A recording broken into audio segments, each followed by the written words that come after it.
में ना होगा। हाँ इसलिए क्योंकि हमने डाला ही नहीं, हमने रिकॉर्ड करके रख दिया चुपचाप। क्या है ना, इस नहीं था तो हम कह ले क्या, किसको पढ़ा रहे हैं, हम भूत को थोड़ी पढ़ा रहे हैं। आप लोगों के लिए हम भी परेशान हैं कि कम से कम हो जाए। आप लोग भी सोचा करिए, है ना, नेक्स्ट बार में ध्यान रखिएगा। तो ना आप देखिए, पढ़ाई करके जाएंगे, सुन लो सब लोग, तो ज्यादा थोड़ी मोटिवेट रहेंगे। इस समय पढ़ाई क्या की है वो आप, 6 को है, अब इनका तो है अभी 29 को है, अब इनका कितना है 19 को है, तो फिर भी 6 है 29, इसके बाद अभी 7500 के, 75 कितने की, 7500 की यदि पूरे पुलिस कांस्टेबल की वैकेंसी आ जाएगी, 7 तारीख 8 8, बहुत दे रहा है, लेकिन जब निकाल ही ना पाओगे तो क्या मतलब। तो लाभ प्रतिशत बराबर क्या होता है, लाभ बटे क्रयमूल गुणे 100। ठीक है। अच्छा हानि प्रतिशत क्या हो जाएगा बताइए बेटा, हानि प्रतिशत बराबर हो जाएगा हानि बटे, बोलिए, क्रयमूल गुणे क्या हो जाएगा 100। सुनिए एक बार फिर समझो, अब लाभ बराबर विक्रय मूल माइनस क्रय मूल बराबर क्रय मूल, लाभ प्रतिशत बराबर मूल गुणे 100, हानि प्रतिशत बराबर हानि बटे क्रय मूल गुणे 100। स्थितियां समझ में आ गई, क्लियर हो गया। चलिए अब हम बताते हैं, आपको समझाने की कोशिश करेंगे। देखिए लाभ एवं हानि की स्थिति में किस तरह से हमें समझना होगा, कैसे आगे बढ़ना होगा, उसको पहले समझ लेते हैं। देखिए तरफ कर दे, ठीक, एक बार फिर से बोलो, लाभ बराबर क्या होता है, यानी यानी प्रॉफिट बराबर क्या होता है, selling price minus cost price, यानी विक्रय मूल्य माइनस क्रय मूल्य। लॉस बराबर क्या होता है, cost price minus selling price. अच्छा, प्रॉफिट परसेंट बराबर प्रॉफिट अपन सीपी इंटू क्या हो जाएगा 100, और लॉस परसेंट बराबर क्या होगा L into CP into 100। Clear है, ये फार्मूला समझ में आ गया सबको। चलिए अब देखिए, ये सारे प्रश्न आपको रिलेट करेंगे, हर जगह आएंगे, समझ। देखो जैसे मैं बता चुका हूं, कोई चीज को खरीदना या किसी वस्तु को खरीदना ही क्या कहलाता है आपका, बताइए, कॉस्ट प्राइस कहलाता है। किसी वस्तु को खरीदना क्या कहलाता है, कॉस्ट प्राइस कहलाता है। किसी वस्तु को खरीदना ही क्या कहलाता है, कॉस्ट प्राइस कहलाता है। किसी वस्तु को बेचना क्या कहलाता है ना, सेलिंग प्राइस कहलाता है। प्रॉफिट अगर विक्रय मूल्य क्रय मूल्य से अधिक हो, उस स्थिति में हमें क्या होता है, उस दोनों के बीच का अंतर को हम क्या कहते हैं, लाभ कहते हैं।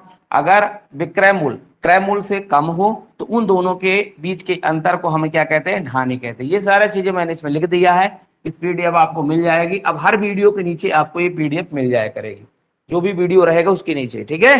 अब इसके बाद ऊपरी व्यय क्या है, ऊपरी व्यय किसे कहते हैं, जैसे मान लीजिए कोई चीज आपने खरीदा, अब उसको आप रिपेयर करा दिए, तो रिपेयर कराए तो उसमें आप ज्यादा पैसा लगा दिए, तो खरीदने से उस ऊपरी व्यय को जोड़ दिया जाता है, तो फिर आपका टोटल लागत हो जाता है, नहीं हो जाता जी।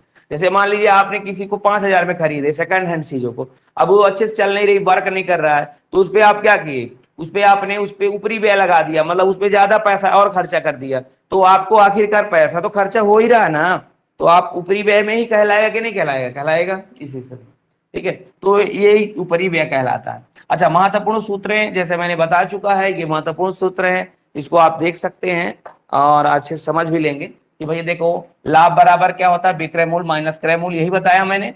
हानि बराबर क्रय मूल्य माइनस विक्रय मूल्य, क्रय मूल्य बराबर विक्रय मूल्य माइनस लाभ भी होता है। अच्छा कैसे हुआ क्रय मूल्य बराबर विक्रय मूल्य माइनस, हाथ बताओ। ये क्रय मूल्य को अगर तुम इधर ले जाओगे और लाभ को इधर ले आओगे, तो लाभ हानि में हो जाएगा, यहाँ आ जाएगा, और क्रय मूल्य वहां चला जाएगा। तो देखो इसी सूत्र से हमें क्रय मूल्य की सूत्र निकाल सकते हैं, इसी सूत्र से हम विक्रय मूल्य का भी सूत्र निकाल सकते हैं। देखो लाभ की स्थिति में क्रय मूल्य बराबर विक्रय मूल्य माइनस लाभ, यानी हम ये कह दें कि आपने मान लीजिए किसी चीज को 120 रुपए में बेचा,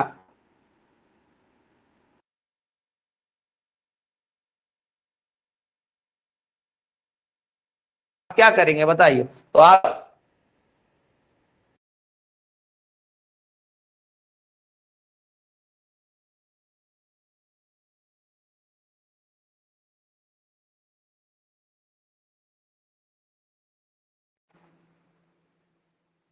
आपका क्या कहलाया बताइए जल्दी से, सेलिंग प्राइस कहलाया, कहलाया कि नहीं कहलाया, है ना।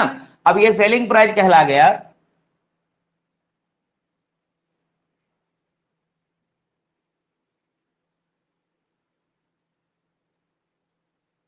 हाँ तो 100, हाँ ये सेलिंग प्राइस कहलाया, और ये क्या कहलाया आपका लाभ कहलाया, प्रॉफिट कहलाया। तो आपको अगर कितने में खरीदे थे वो वस्तु को बताइए, 100 रुपए में खरीद रहे होगे।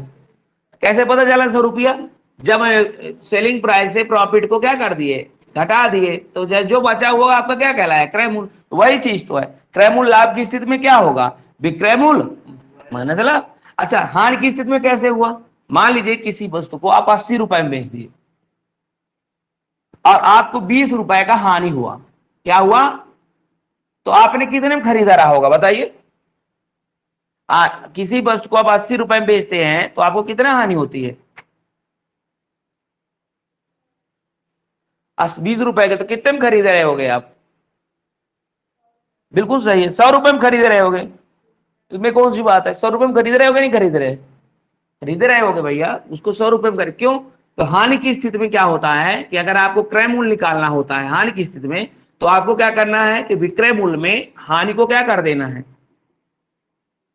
हानि को क्या कर देना है, जोड़ देना है। हानि को क्या कर देना जाता है, जोड़ दिया जाता है भैया। अरे यार दादा जोड़ ही तो दियो तब ना सब आ गया महाराज, यही है सूत्र। देखो हानि की स्थिति दिया जाता है, जोड़ दिया जाता है। क्लियर है कि नहीं बताइए, यहां तक समझ में आ गया, ठीक है।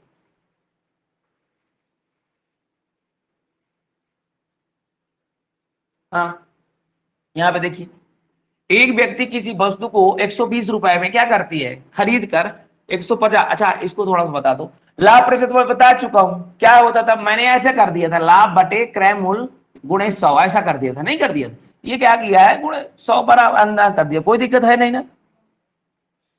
किसी वस्तु को अगर 120 रुपए में खरीद कर 100 मतलब 50 रुपए में बेचा जाता था, लाभ प्रतिशत बताइए, तो कैसे लाभ प्रतिशत निकालेंगे, पहले बताओ किसी वस्तु को कितने में खरीदा गया, यानी सीपी कितना है आपका 120 है, बेचा कितना गया बताइए 150। अब ये बताओ इनमें मेरे को ये बता दो लाभ कितना हो रहा है, आप कहेंगे सर लाभ तो हमारे 30 रुपए हो रहा है, तो आप लाभ प्रतिशत का सूत्र क्या होता है बताइए, तो आप कहेंगे sir profit equal to CP into 100 होता है, हमने अभी पढ़ा है।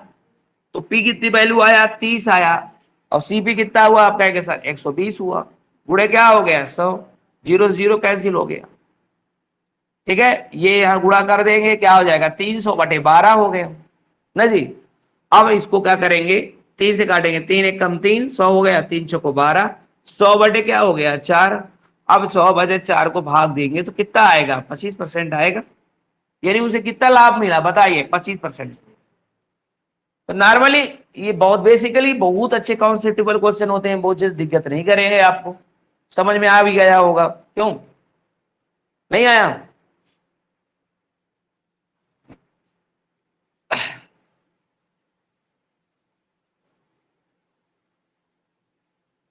नहीं आया, आ गया। तो इस तरह बेसिक बेसिक सवाल लग जाएंगे आपको, कोई दिक्कत है नहीं। देखिए नेक्स्ट क्वेश्चन अपन बात करते हैं। हाँ इस प्रश्न को देखिए आप क्या कह रहा है, यदि किसी वस्तु को अगर 10% लाभ के बदले 5% की हानि पर बेचा जाता है, यदि मान लो किसी वस्तु को अगर, यदि किसी वस्तु को,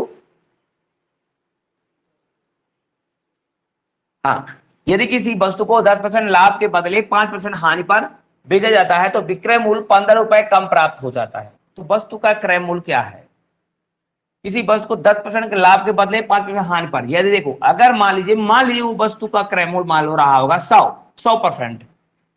अब अगर उसे 10% लाभ पर बेचते तो उसको बेचते 110, लेकिन उसे जानते हो इसमें न दे करके 5% हानि पर बेचा जा रहा है, यानी उसको कितना बेचा जा रहा है 95% पे, भाई हानि में घटाया जाता है। तो इनके बीच में कितने का डिफरेंस हो रहा है, तो 10 और 95 के बीच में कितने परसेंट बन रहा है, 15 रुपए का बीच डिफरेंस बन रहा है, 15% का। अब कह रहा है तो विक्रय मूल्य 15 रुपए कम हो जाता है। तो देखो अगर आप पहले मान लो 110 रुपए बेचते थे भाई, 110% पे बेचते थे, अब कितने बेच रहे हैं 95%, तो इनके बीच कितने के डिफरेंस हो रहा है 15%। तो 15% डिफरेंस किसके बराबर है 15 रुपए के बराबर, कितने परसेंट बराबर है 15 रुपए के। तो ये बताओ तुम लोग 15% बराबर 15 रुपए, तो 1% बराबर क्या हो जाएगा 15/15, कितना बचेगा 1। तो 100% बराबर क्या हो जाएगा? तो अब भाई उसका क्रय मूल्य को क्या माने थे हम लोग, बताइए ना, 100 माने थे, तो 100% बराबर क्या हो जाएगा? 100 का गुणा कर दो, 1 × 100, यानी क्या आंसर हो जाएगा? बोलो 100 ही होगा। नहीं समझे भाई? आप ये समझिए कि मान लीजिए पहले कोई वस्तु 100% था, ये हमने 100% मान लिया। अगर इस चीज को अगर हम 110 रुपए तो हमने जोड़ा तो क्या हो गया? 110 हो गए। अब अगर उसे हम 5% हानि पे बेच रहे हैं तो क्या हो जाएगा? 95 हो जाएगा। इतनी बात समझ में आ गई? अब ये बताइए, इनके बीच का डिफरेंस मार रहा है, इनके बीच का डिफरेंस निकाले तो कितना आ रहा है? 15%। और 15% की वैल्यू कितना है भाई? कितना कम हो रहा है? जब वो 110 से 95 बेचने लग गया तो कितना कम हो रहा है? 15 रुपए का। तो 15% बराबर 15 हो गया, तो 1% बराबर क्या हो गया? 15/5। तो 100% बराबर क्या हो जाएगा? तो 100 को गुणा कर दिए, 100 आ गया। समझ में आ गया? इस तरह के प्रश्न बनते हैं। नेक्स्ट क्वेश्चन देखिए, दिख रहा है जी? क्वेश्चन दिख, समझ में आ रहे हैं कि कम आ रहे हैं समझ? यदि किसी वस्तु को 25% हानि के बदले 20% हानि पर बेचा जाता है तो विक्रय मूल्य का 10 रुपए अधिक होता है। तो विक्रय मूल्य 10% अधिक होता है, तब वस्तु का क्रय मूल्य क्या है? यदि किसी वस्तु को, देखिए मान लीजिए कोई वस्तु 100 है, अब उसे क्या है, अब उसे देखो पहले 25% हानि पर बेचते थे, तो 25% मतलब 75। अगले हानि बोला जाए तो माइनस करना पड़ता है, हानि में माइनस करना पड़ेगा, यानी लॉस। तो नीचे जाएंगे, ऊपर ना जाएंगे, तो कितना में जोड़ेगा? 75 में बेचेगा। तो 75 में परसेंट में ना बेचकर कितने बेच रहा है? 20%, यानी उस कितने बेच रहा है? 80 में बेच रहा है। क्योंकि 20, 100 में 20 कम करोगे तो क्या हो जाएगा? 80 हो जाएगा, और 25 कम करोगे तो क्या हो जाएगा? 75। तो उसके बीच में कितने का लाभ हो रहा है बेटा? देखो भैया, 25% हानि पे ना बेच के 80% पे बेचने लगा है, यानी 75 पे ना बेच के 80 बेचने पाया, तो उसे कितने रुपए का लाभ हो रहा है? 10 रुपए का। यानी बीच इनके बीच का डिफरेंस कितना है? 5%। 5%, ये बताओ बेटा, 5% है, इस तरह भी लगा सकते हो। तो 100% बराबर क्या होगा? तो 5 × 1 = 5 दूना 10, ये गुणा हो गया, ये y बराबर क्या होगा? 100 दूना 200। तो वस्तु कितने का है बताइए? ऐसे भी लगा सकते हो, दूसरा बात ऐसे भी लगा सकते हो, नहीं तो ऐसा करो कि भैया जब ये बताइए 5% पर 10 है तो 1% बराबर क्या हो जाएगा? 10/, तो 100% बराबर क्या हो जाएगा बाबू? 10/5 गुणे, तो 5 दूना 10, 200 आ रहा है कि नहीं आ रहा? इसमें भी ऐसे भी 200 आ जाए, ऐसे भी आ जाएगा, जैसा आपको लगे वैसे लगा लो। ठीक है? नहीं समझ में आ रहा है? जच गया? जचा ना? ठीक।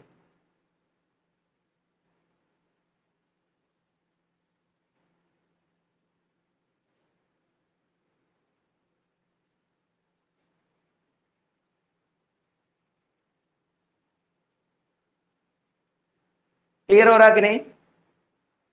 देखो भैया, कोई भी वस्तु को हमने 25% हानि के बदले, पहले 25% हानि पे तो 75 बेचते थे, लेकिन अब मैं 20% हानि पे बेचने लगा, नहीं उसे 80 में बेचने लग गया, तो उनकी बीच के डिफरेंस 5 आया, तो उसमें लाभ जानते हो कितना बढ़ रहा है भाई? पहले 75 बेच, अब 80 बेचने को सिर्फ 10 रुपए का लाभ होने लगा।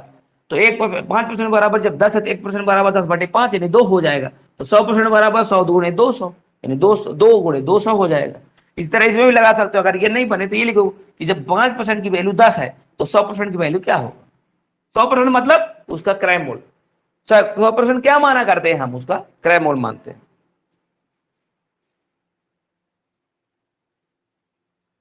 नहीं आ रहा समझ? चलो, क्लियर है? चलो, देखिए कुछ स्थितियां ऐसे इस तरह का ट्रेड रही है आप लोग पर, क्या होता है हमेशा ये स्थिति आती है। ये कई स्थिति कब आती है? देखो, अगर कोई चीज कह दिया गया इतने रुपए का है, जैसे अगर 20 आम जो है 25 आम के विक्रय मूल्य के बराबर है, तो कितना लाभ प्रतिशत है? देखो, अब जैसे तुम मान लो जी 20 आम जो खरीदी थी ना, है ना, 20 आम का क्रय मूल्य 125 आम के विक्रय मूल्य के बराबर है, तो देखो, मान लीजिए जो जो तुम 20 आम खरीदी थी, तो जितने रुपए का आपने खरीदी, वो जानते हो 25 आम बेचने में उतने रुपए कमाती हो तुम, तो तुम लाभ में जा रही हो, हानि में जा रही हो?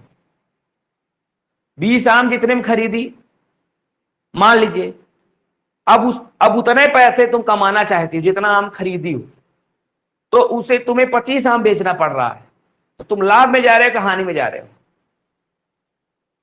यही नहीं बता पा रहे हो तो कहां पढ़ोगे आप लोग? प्रॉफिट में जा रहे हो कि लॉस में जा रहे हो? अरे यार, आप लोग 20 आम जो खरीदे थे ना, जितना में खरीदे, मतलब 200 में खरीदे, अब वही 200 तुम कमा रहे हो 25 आम के बेच के। तुम्हें जब 25 आम बेचना पड़ रहा है तब 200 कमा रहे हो, तो लाभ में हो कि हानि में हो? हानि में है भैया, क्योंकि आप 5 आम ज्यादा दे रहे हैं। या बाप रे, इतना सोचना पड़ रहा है रे, काम से। तो इसमें यही है स्थिति। देखो, तो इस स्थिति में क्या करते हैं कि जो छोटा, जो बाद वाला आम होता है उसको y मान लेते हैं, और y में पहले वाले को x मान लेते हैं। 20 था तो उसको x मानेंगे, और 25 को क्या मानेंगे? y। तो y को x से घटा करके नीचे y ही रख देना पड़ता है, यानी लास्ट वाले को ही रख देना है। अब गुणे क्या कर देना है बेटा? 100, तो हमेशा आंसर आ जाए। तो ये बताओ, इसमें यही तो बोला है, 100 आम है, उसका क्रय मूल्य जो है 125 आम के विक्रय मूल्य के बराबर है। यानी आप जो 100 आम खरीदे ना, जितना पैसा आप पाए वो 125 आम बेचने में मिलता है, यानी आपको हानि हो रही है। तो हानि हो रही है, यानी 125 से आपको 100 घटा देना है, और अपान 125 कर देना है, और गुणे 100 कर देना। इन दोनों के बीच में 25 बचेगा, 125 गुणे 100 हो जाएगा। 25 एकम 25, 25 पंचे 125, 100/5 हो जाएगा। गुणा करोगे 5 दूना 10, 20% की हानि होगी।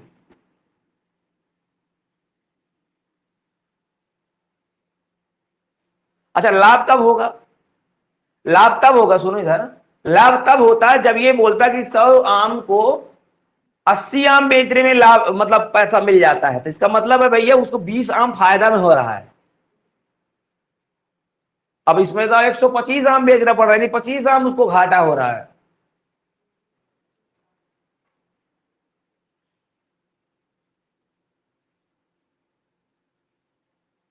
कुछ प्रश्न ऐसे होते हैं बेटा जिसको आपको ये समझ के देखना पड़ेगा। जैसे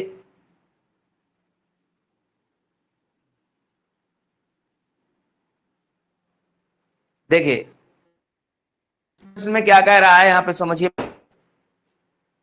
यहाँ पे देखिए, x वस्तुओं को y रुपए में खरीद कर m वस्तुओं को n रुपए में बेचता जाता है। तो यानी ये पैसा भी दे रहा है और मूल्य भी दे रहा है, तो लाभ प्रतिशत कितना होगा? तो इस ट्रिक को इस तरह करते हैं कि जितना, देखो इसमें जितने, जितना मान लीजिए आम है, जैसे पहला वाला जो आम है ना, जैसे ये इतने में बेचा जाता है, जैसे x वस्तु को 22 रुपए में खरीद कर m वस्तु को n रुपए में खरीदे, तो वस्तु वस्तु वस्तु को गुणा किया जाता है, और एक वस्तु का दूसरे रुपए से गुणा करेंगे, और दूसरे वस्तु को पहले रुपए से गुणा करेंगे। मैं बता रहा हूं, अब वो बताऊंगा कैसे, मैं आपको बेसिक समझा दूंगा पहले, मतलब मैं, रुक जाओ।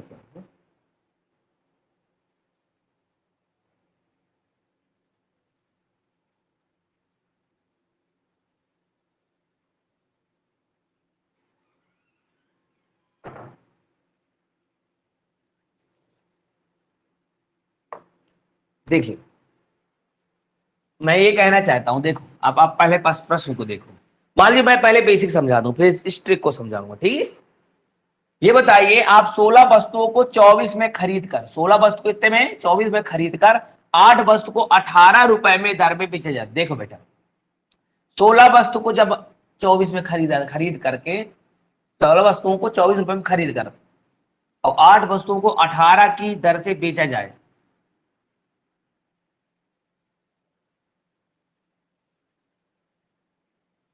तो ये बताओ 16 वस्तु को 24 रुपए में खरीदता है, तो 16 वस्तु को कितने रुपए में खरीदता है? 24 रुपए में खरीदता है। तो ये बताओ, मैं 8 ही बना लू अगर, तो 8, ये बताओ 16 वस्तु को 24 में खरीदता है, तो एक वस्तु को कितने में खरीदा उसने? 24/16 में खरीदा। इसका क्रय मूल्य हो गया, नहीं हुआ? भाई आप समझो, 16 वस्तु को कितने में खरीदा, तो एक वस्तु को 24/16 होगा कि नहीं होगा, तो उसका क्रय मूल्य हुआ कि नहीं हुआ। अब बेचा कितने में देखो, 8 वस्तु को 18 रुपए में बेचता, 8 वस्तु को 18 रुपए में, तो एक वस्तु को बेचेगा 18 तो इसका क्या कहला है, विक्रय मूल्य हुआ। तो ये बताओ लाभ कितना हो रहा है इसका, तो लाभ कैसे निकालेंगे देखिए, तो एसपी बराबर एक सूत्र होता है, आपको मैं लिखवा दे रहा हूं, इसमें लिख लो आप लोग, सीपी इंटू 100 प्लस माइनस ए अपान 100, ये सूत्र होता है। अच्छा प्लस माइनस ए क्यों किया मैंने, जब लाभ होगा तो यहां पे क्या रखेंगे, और जब हानि होगा तो ये सूत्र थोड़ा लिख लो, फिर मैं इसके बाद चर्चा करता हूं, मैं आपको बेसिक समझा दूं फिर ट्रिक समझ में आ जाएगा, ठीक है।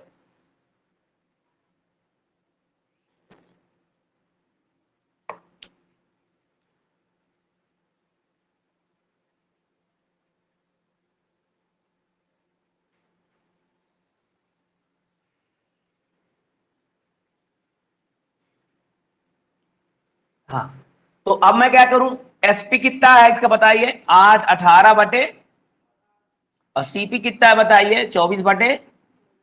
अब यहाँ पे इसको छोटा और कर देते हूं, देखो 4 से इसको काट दो, 4 6 24, 4 से काटो 4 6 16, फिर 2 से काटो 3 आ जाएगा, 2 से काटो तो क्या आ जाएगा 2, ठीक है। काटते तो बनता है सबसे, 2 से काट दो तो 9 हो जाएगा, 2 से काटो तो 4 हो जाएगा, इससे छोटा ना हो गई। तो एक काम करो, अभी एसपी कितना हो गया बताइए, 9/4, किसी को दिक्कत। और सीपी कितना हो गया, 3/2। और लाभ की स्थिति बोला, लाभ बोला है तो लाभ में प्लस लेना पड़ेगा, और हमें पता नहीं कितना लाभ है, अभी पता चल जाएगा। अब क्या करेंगे देखो बेटा, 9/4 है, सुन तो मेरी बात, ये चला जाएगा, ये चला जाएगा यहां, और ये चला जाएगा, एक काम करो ऐसा ना करें, ऐसा नहीं करते, अच्छा कर लेते कोई दिक्कत नहीं, क्यों जी, गुणा कर लेते हैं, तो 3 का यहां से गुणा करेंगे। अच्छा एक काम और तुमने तुमको बताया था कि जब कोई बराबर की स्थिति में होता है तो ऊपर ऊपर कट जाता है, नीचे नीचे कर जाता, क्या आपने सुना है ऐसा कभी, हाँ सुना होगा, मैंने बताया है, 3 1 का 3, तो 3 त्रिकाए 9, 2 1 का 2, 2 दूना 4, तो यहाँ 3/2 बच गया, और यहाँ कुछ नहीं बचा यहाँ एक का गुणा करेंगे तो 100 प्लस ए ही हो जाएगा, और एक का गुणा करेंगे तो 100 ही आ जाएगा। अब क्रॉस गुणा तो सीधे सुने होगे आप लोग, बराबर में हो जाता है, तो 100 तिहाई और 2 का करोगे तो यहाँ 200 प्लस 2a हो जाएगा, तो ए रहने दो इधर ले जाओ, 300 माइनस 200 कर दो बराबर 2a, तो कितना बचेगा बाबू, तो ए बराबर कितना होगा 100/2, तो कितना बचेगा 50, यानी 50% क्या हो रहा है उसे, लाभ हो रहा है, कितना परसेंट लाभ हो रहा है। तो ये स्थितियां हैं बेसिक, ये इस तरह लगाओगे, समझे कि नहीं समझे, उसको लगा लो, पहले पहले उतार लो, क्योंकि ये जानते ज्यादा कंफ्यूज करेगा। प्लीज आप डाल लीजिए, इस बाकी पीडीएफ आपको मिल जाएगा, मैं ये नहीं कहता कि पीडीएफ आपको नहीं मिलेगा, पीडीएफ मिल जाएगी, लेकिन भाई पीडीएफ पीडीएफ से मतलब नहीं है ना, समझ विकसित करना पड़ेगा आपको।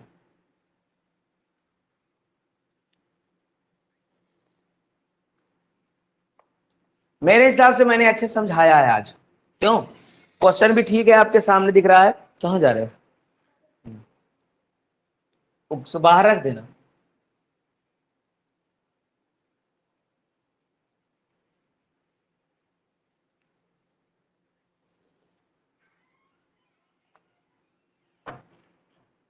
रफ कर दूं क्या इसको मैं,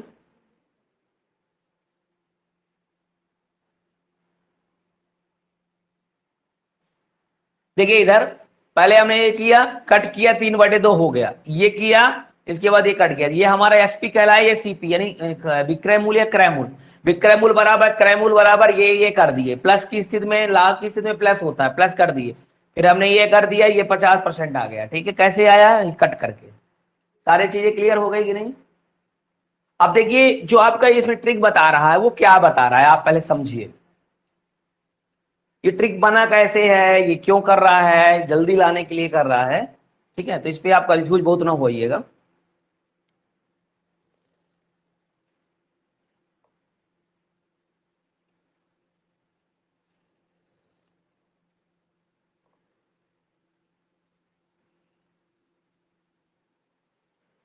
रफ कर दूं, ठीक, देखिए अब आप समझिए, यहां पे 16 वस्तु को 24 में खरीद कर 8 वस्तु को 18 की दर से बेचा जाए तो लाभ प्रतिशत क्या होगा। देखिए ये क्या बोला है,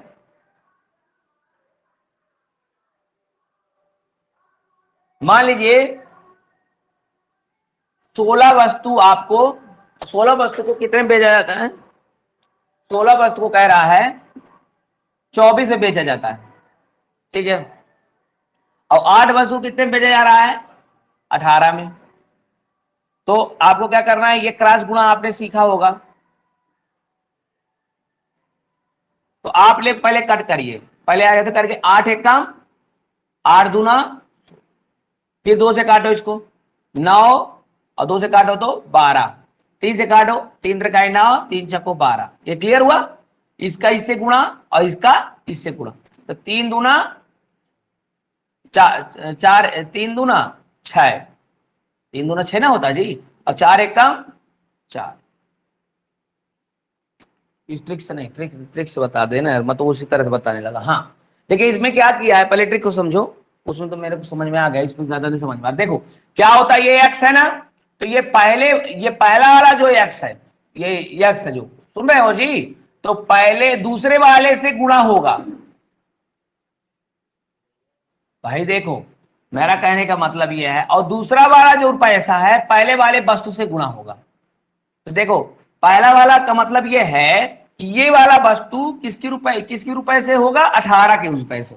तो 16 गुणे क्या करोगे 18, और दूसरे वाले को इस वस्तु से गुणा करेंगे, तो 24 गुणे क्या करेंगे 8, और बटे एम बाई का मतलब नहीं समझे, जो वस्तु होती है, ठीक है, उस वस्तु से गुणा करेंगे, तो वस्तु कितना हो गए 16 गुणे 8, 16 गुणे 8, यह स्थिति बनती है।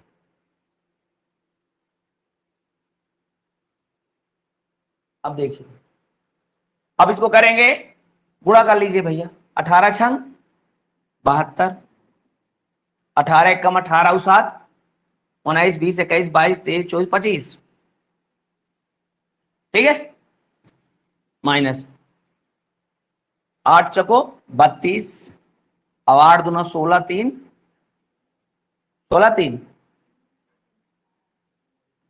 16 3 19 बटे 16 8 छंग 48, और 8 एक कम 8 12 128, यही होता है। घटा दे 0, 5 में 15 में 9 गए 4 1 40,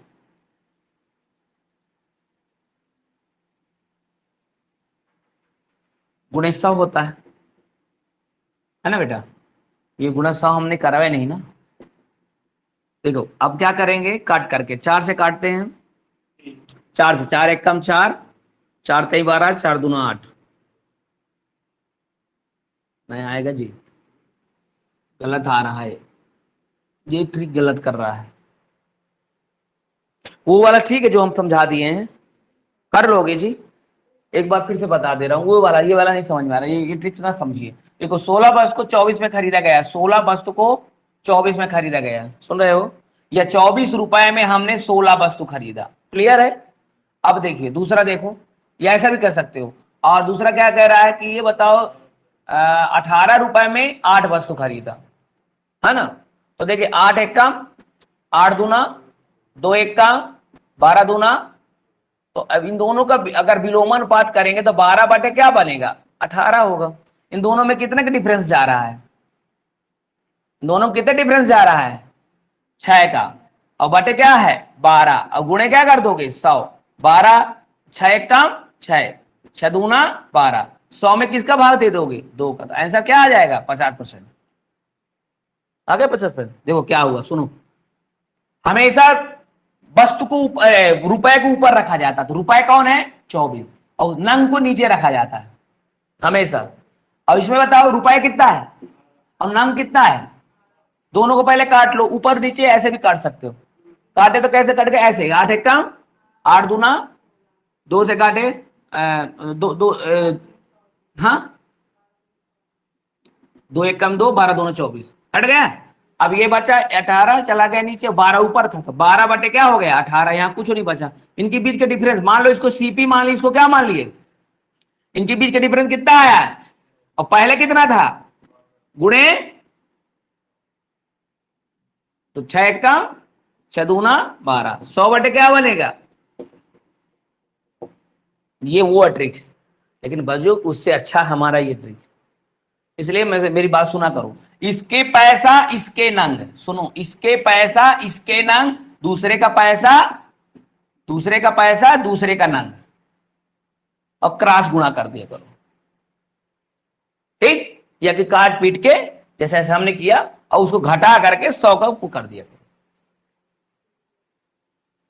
अब ट्रिक ही लेना तो ऐसे ट्रिक लो, उसका नहीं मजा आ रहा।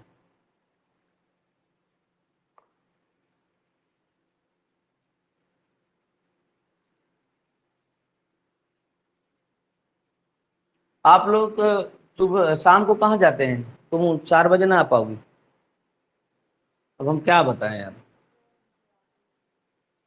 6 बजे आती हो, क्या मतलब, हम समय सीमा बढ़ाएंगे भी तुम लोग ना रहोगे।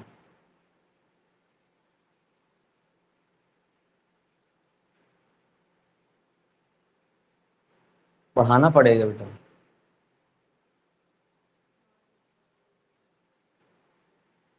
शाम में इस समय वो बच्चे आते हैं, 10वीं वाले आने लगे हैं, तो उसको हम करेंगे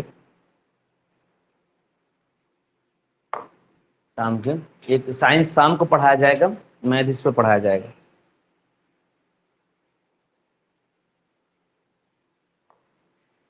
इसके बाद पढ़ा देते, लेकिन चलो 8:30 तक खींच देंगे, ठीक है, किसी प्रॉब्लम तो नहीं, थोड़ा सा खींच देंगे, इसी क्लास को खिंचाई करेंगे। चलिए, इतनी समझ में आ गई कि नहीं आ गई, प्रेजेंट ये वाली बात समझ में आई, वो उसके पहले वाला जो कॉन्सेप्ट था, ठीक है, वही है, आ गया। अच्छा, ये इसको देखो, आप लोग क्या कहना चाहता है ये, देखिए, ब्लर हो गया, इसके इतना ही काम। 100 वस्तुओं को बेचने पर 25 वस्तुओं के विक्रय मूल्य के बराबर लाभ होता है। देखो, जो 100 वस्तु मिलती है ना बेटा, वो 25 वस्तु के विक्रय मूल्य के बराबर लाभ मिलता है। यानी देखो, तो ऐसी स्थिति में क्या करना पड़ता है, ये यहां पे समझिए आप लोग।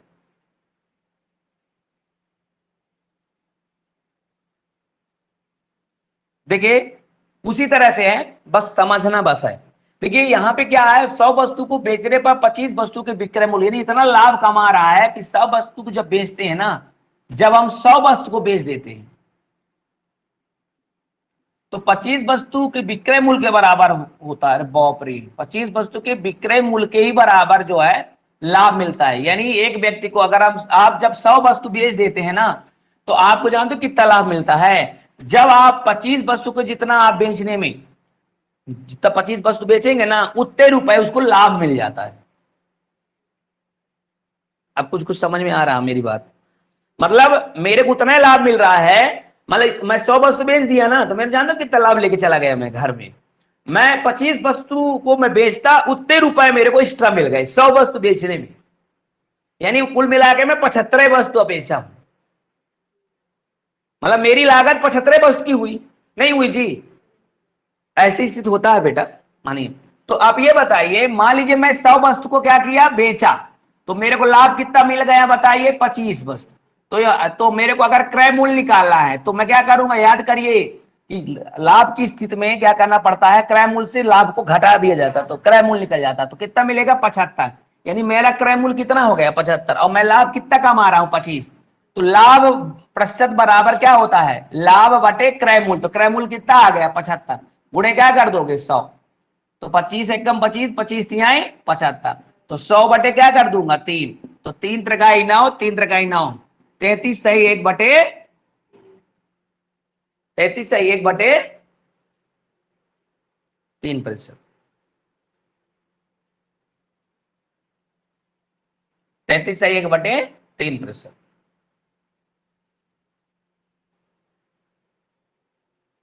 6:30 आ जाओगे यार, सुबह तुम तो आ जाते हो, क्योंकि 8 बजे कुछ बच्चे आ रहे हैं। 6:30 मतलब 6:40 में एक बार क्लास करते हैं, 6 6:30 कर देते हैं। जिसको साइंस पढ़ना होगा वो 6:30 बजे आ जाएगा, सीधा सीधा फंडा भी ऐसे। जिसको नहीं पढ़ना, जिसको मैथ पढ़ना, वो 8 7 बजे, मतलब 6:30 नहीं, लेकिन 6:40 से क्लास चालू ही कर दिया करेंगे, क्या है कि, ठीक है। समझ में नहीं आया वो वाला? अब ये सारे प्रैक्टिस है, इसको थोड़ा घर में जाकर थोड़ा प्रैक्टिस करिएगा कल, इसके बाद ना बनेगा तो हम बताएंगे, ठीक है? ये इतना प्रैक्टिस है, हमने कॉन्सेप्ट कॉन्सेप्ट समझा दिया बेटा, है ना? अच्छा रहा? अच्छा रहा होगा, हमें तो अच्छा लगा, आपको नहीं लगा तो जय श्री राम, ठीक है?